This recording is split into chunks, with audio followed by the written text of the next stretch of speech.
Most people think trauma looks like flashbacks, like someone curled up, unable to function, visibly falling apart. And sometimes it does look like that. But most of the time, for most people, trauma is far quieter than that.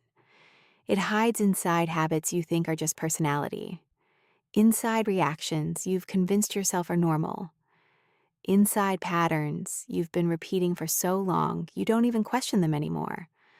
That's what makes it so hard to catch. And that's exactly what we're talking about today. These are 7 hidden signs that your past trauma is still running the show, even when you think you've moved on. Sign number 1. You apologize for things that aren't your fault. You bump into a chair and say sorry to the chair. Someone raises their voice near you and you immediately assume you did something wrong. A friend seems quiet, and your first instinct is to trace it back to yourself.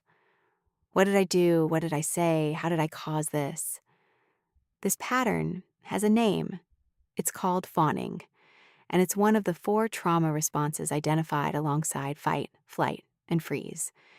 It develops most often in people who grew up in environments where they had to constantly manage someone else's emotions to stay safe. When a child learns that keeping the peace means staying out of danger, excessive apologizing becomes a survival strategy. The problem is that strategy doesn't turn off when the danger is gone. It follows you into adulthood and shapes how you move through every relationship. If you over-apologize reflexively, if you take responsibility for other people's moods without evidence, that isn't a personality quirk. It's a learned response to an environment that wasn't safe. Sign number 2. You struggle to trust good things. Things are going well. Your relationship feels stable. Work is okay. Life is calm. And instead of feeling relief, you feel dread. You find yourself waiting for the other shoe to drop. You start looking for cracks in things that aren't broken. You pull back right when something starts to feel good, because somewhere deep down you believe that safety is always temporary. Psychologists call this a negativity bias on overdrive.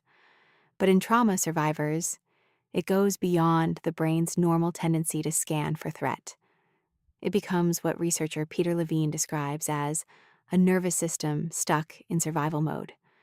When your early experiences taught you that good things get taken away, that love is conditional, or that calm always precedes chaos, your brain learns to treat peace as a warning sign rather than a reward. You're not being pessimistic. Your nervous system is doing exactly what it was trained to do. It just hasn't gotten the memo that things are different now. Sign number 3. You have a very high tolerance for chaos. This one is counterintuitive. You might think of someone with trauma as anxious, avoidant, easily overwhelmed. And sometimes that's true. But there's another side to it. People who grew up in chaotic or unstable environments often develop an unusually high threshold for dysfunction. Conflict feels familiar. Unpredictability feels normal. Relationships that most people would walk away from feel comfortable to you because, on some level, they feel like home. Dr. Gabor Mate, one of the leading voices on trauma and addiction, talks about how the body gravitates toward the familiar even when the familiar is painful. Comfort and safety are not the same thing. And if you've spent years in situations that were dramatic, unstable, or emotionally exhausting without questioning it, the tolerance itself is worth examining. Sign number 4. You disconnect from your body without realizing it. You're sitting in a conversation, and you realize you have no idea what the last few minutes sounded like. You go through entire days feeling like you're watching yourself from a slight distance. You don't notice hunger until you're past the point of it. You don't notice you're tense until your jaw aches at night. This is called dissociation, and it exists on a wide spectrum. At the milder end, it's that checked out feeling, the sense of not fully being present in your own body or your own life. At the more intense end, it can feel like complete emotional detachment from your own experiences. Bessel van der Kolk spent decades researching how trauma lives in the body, and one of his central findings is that trauma disrupts the connection between the thinking brain and the sensing body. When overwhelming things happen, especially repeatedly, the mind learns to step back from physical sensation as a form of protection. The disconnection that once kept you from feeling too much doesn't just disappear when the circumstances change, it becomes a default setting. Sign number 5, you react much bigger than the moment calls for. Someone cancels plans, and you feel a grief that doesn't quite match the situation. A small criticism at work sends you into a shame spiral that lasts for days. Someone uses a particular tone of voice, and you're suddenly flooded with an emotion that feels ancient, like it belongs somewhere else entirely. Because it does. This is called emotional flashback, a term developed by psychologist Pete Walker. Unlike a visual flashback, an emotional flashback doesn't bring up a specific memory. It brings up the feeling.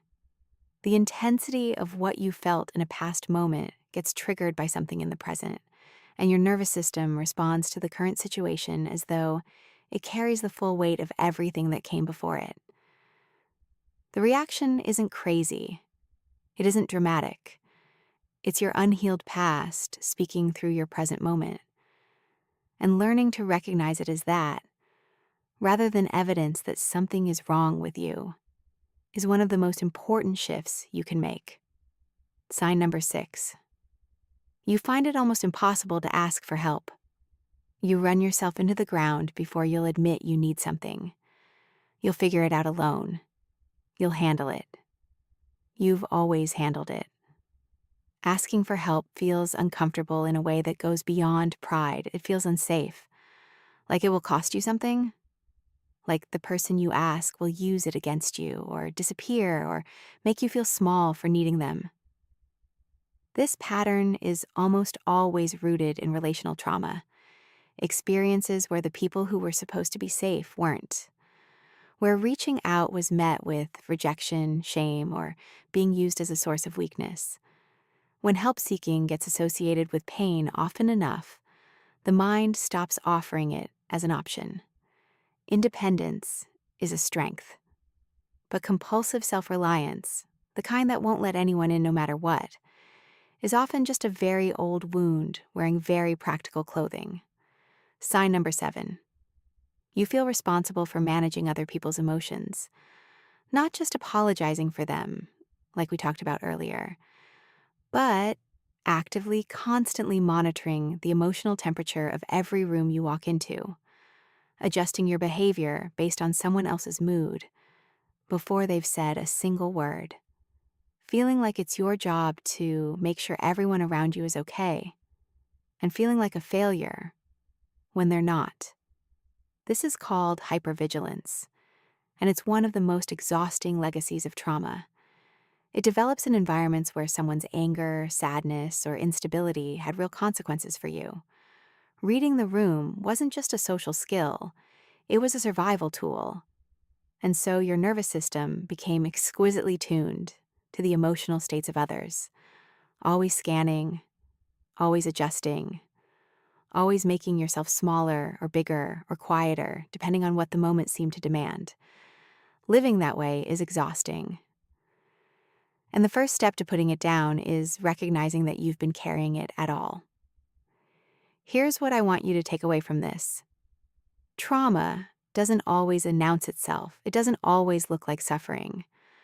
Sometimes it looks like being the responsible one, the easygoing one, the one who never asks for anything, the one who always seems fine. Recognizing these patterns in yourself is not a reason to feel broken.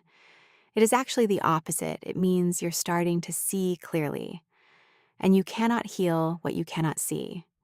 If any of this resonated with you, please consider talking to someone, a therapist, a counselor, someone trained in trauma. You don't have to have had a dramatic past to deserve support. The fact that you're still carrying something is enough of a reason. Take care of yourself, and I'll see you in the next one.